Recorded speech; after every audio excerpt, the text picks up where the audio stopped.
Today, the Republican House majority brought to the floor a resolution honoring, quote, honoring the life and legacy of Charlie Kirk.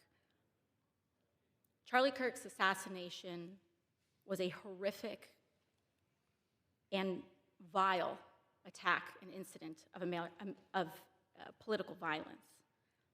And condemning the depravity of Kirk's brutal murder is a straightforward matter, one that is especially important to help stabilize an increasingly unsafe and volatile political environment where everyday people feel more at risk. We can deeply disagree and come together as a country to denounce the horror of this killing. And it is not a license for the abuse of power and whitewashing of American history.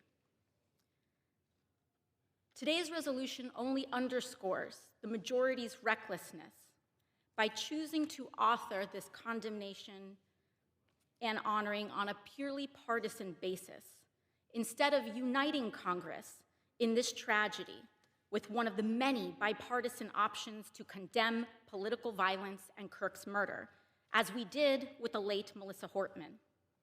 Instead, the majority proceeded with a resolution that brings great pain to the millions of Americans who endured segregation, Jim Crow, and the legacy of bigotry today.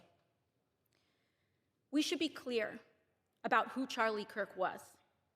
A man who believed that the Civil Rights Act that granted Black Americans the right to vote was a mistake, who after the violent attack on Paul Pelosi claimed that, quote, some amazing patriot, unquote, should bail out his brutal assailant, and accused Jews of controlling, quote, not just the colleges, it's the nonprofits, it's the movies, it's Hollywood, it's all of it, unquote.